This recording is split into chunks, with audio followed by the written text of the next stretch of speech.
So I have been curious about the subconscious mind and specifically how the subconscious mind can lead us to self-sabotage.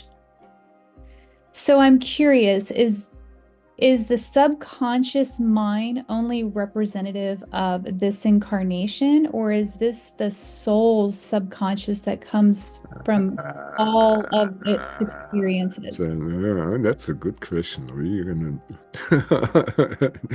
vibrational model. Okay, so here we go. That's fun. That's a nice. Thank you. Thank you, Don. Okay, so subconscious means you're not aware of it. And so how many people are actually aware of their thoughts? As they're traveling through. Most people are doodling. It's just running through. They're on the highway, then suddenly they get cut off and get into rant for 15 minutes, criticizing everything, all truck, and whatever. So most people are not aware, of even the thought forms they're having or even of the emotions that are flowing through their bodies. Of the vibe that is around. you know. So they're kind of, very kind of focused in their awareness, whatever they're focused on. So when you, as a yogi, pay attention to your inner dialogue and to your mind and the events in your mind, you become at least smarter. It's kind of like, you're vegging all night long in front of the TV and those commercials just running by. you know, Mhm. and you're like, and that's thoughts. Thoughts are like commercials, that get tailored for you, according to the vibrational level you're on. So, yeah. So, first thing is that you start paying attention to, first of all, what kind of commercial, what kind of thoughts are you entertaining? And if you do that, then you can start doing like inner hygiene, spiritual hygiene, where you say, now, well, that is a thought that brings us down, know, it makes us kill our parents, or, leave our job when we follow that route. So you want to have uplifting thoughts. Of course, then, spontaneity and stuff like this going out, the window, and you become a psychologist, thinking you can fix it with the mind. You know?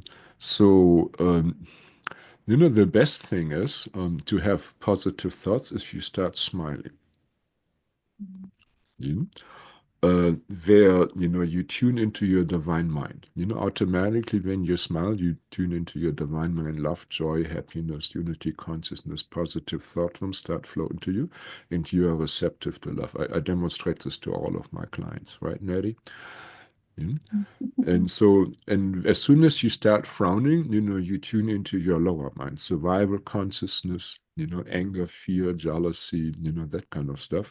And dark thought form starts flowing to you. Right? So just by that here, you affect the way your subconscious mind works, in general. That's your, base and travel, so to say. Yeah? And so when you start frowning and you spend your day frowning, you are going to be entertaining negative thought forms. They're going to flow to you. And, and then you're going to be, you're going into spiral, bummer. Emotionally and energetically, you lose your grounding, and ultimately you wither away, in old age. I mean, after 20 years, you're more or less responsible for how you look like, and you see, old negative people, all green in the face, and it burns in. You know, so so that's smiley frowny. That's one way of overcoming self-sabotage. That's one way. Now, um, the one of the biggest things of self-sabotage, and most spiritual people don't even look at this, is ghosts. Discorporate entities, human entities that have moved on.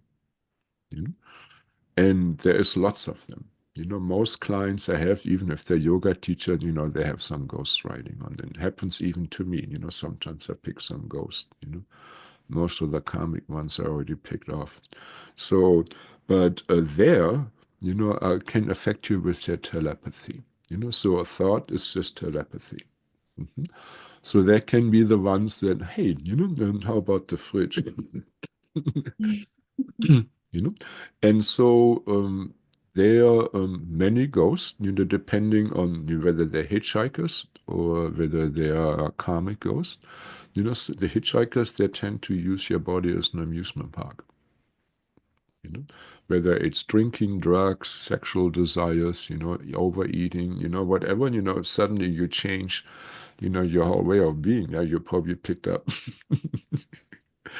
a ghost, or you have some pain, so the thing is, their thought forms, affect you. And if you, think these are your thought forms and you have a critical ghost there, like, an old nun or, an enemy of yours, you know, that's constantly belittles you and so on, you really develop this sort of self-confidence. And if you have like 20 old slaves, that your father or an ancestor you tortured to death, sitting there, watching you, and and you trying to do something good, and they're just discouraging you, you know you can't do it, you stupid, and all that, or even discouraging, affecting the people around you with their thought forms.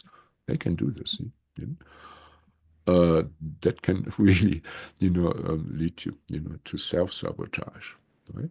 Then there's aspect of your own soul, ghost again, that got severely punished when they were successful, when they are, were in a position of power and got assassinated or got cursed out of jealousy and envy. The more beautiful or powerful you are, the more jealousy and envy you're going to face. It's not all sweetie pie.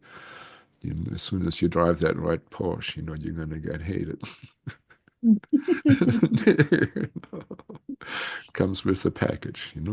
So, so yeah, so all these thought forms, they can lead also to self-sabotage, and then again, aspects of yourself that got, hurt when they were successful, and also renunciance.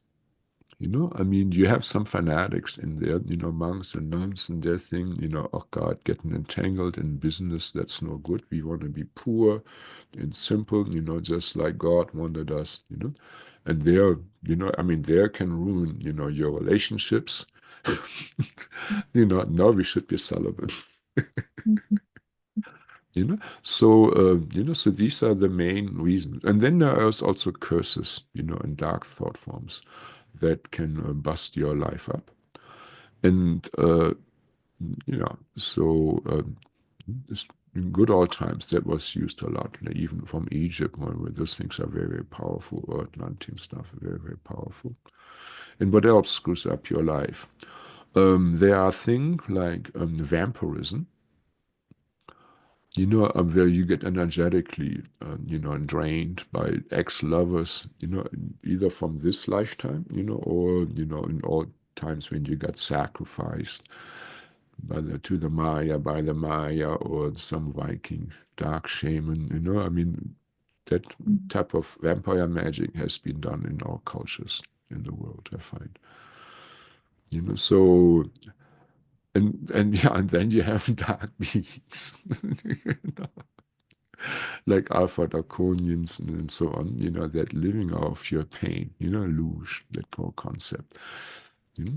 So, or sometimes they call it scientific experiment. And it's justified as that. Uh, yeah, so I had one psychic, and the Grace, they clouded off her third eye as a scientific experiment to see how she would adapt, not being able to see as a psychic, Or I took him to the courts of divine justice for that. That's not an experiment. All right, so these were this is how we self-sabotage. You know?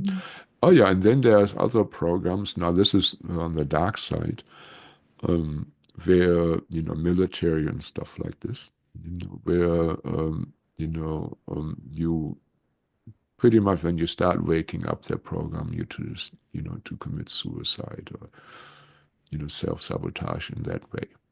Mhm. Um, find this with military people. Of course, there's a lot of trauma.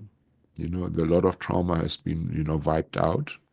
They have been roofied after their mission for operational security, but they're stuck with the trauma Mhm. and so on. So for many reasons, there's and also self-sabotage all the way to suicide. Yeah, especially if you have suicidal ghostwriting on you, that screws up everything. Yeah. Mhm. Mhm. So it's the trauma that we've had in previous lifetimes. It's always with the soul that we carry into each incarnation. And so there's certain thought forms that may be populated based on that trauma, and then maybe fear that's associated with that, which would attract other entities to attach. And then that's just further complicated by that That's a, situation. that's another level of looking at. Sorry, I forgot that one. So if you look at it as chi, and trauma, you would find it, and it's called in sense it's samskaras, old wounds, places of darkness. So let's say, around the womb, there's going to be with most people like a lot of darkness there, like a cloud of smoke. If you would feel it, would be painful, yucky. So this is where, um, well, sexual trauma would be stored, like rape, even impalement, miscarriage, things like that. Around the heart, of course, the heartbreak. There is so much. Yeah, yeah, so most people are very contaminated emotionally. Mhm. So you have to learn, to how to purify those things, through, well, Epsom salt bath and smudge. That's one thing, but you can't clear, past life trauma with that. That's not Yeah, gonna cut it, it'd be great if you could. Well, yeah, yeah. So you gotta, then start digging, whenever, this strong emotions come up, where does this come from? And Mhm. it's the tip of an iceberg. And, then you can, if you know what you're doing, you can cut tons and tons of karma and, really do very, very valuable work, you know. Mhm. Yeah. Yeah. Thank you. You're welcome.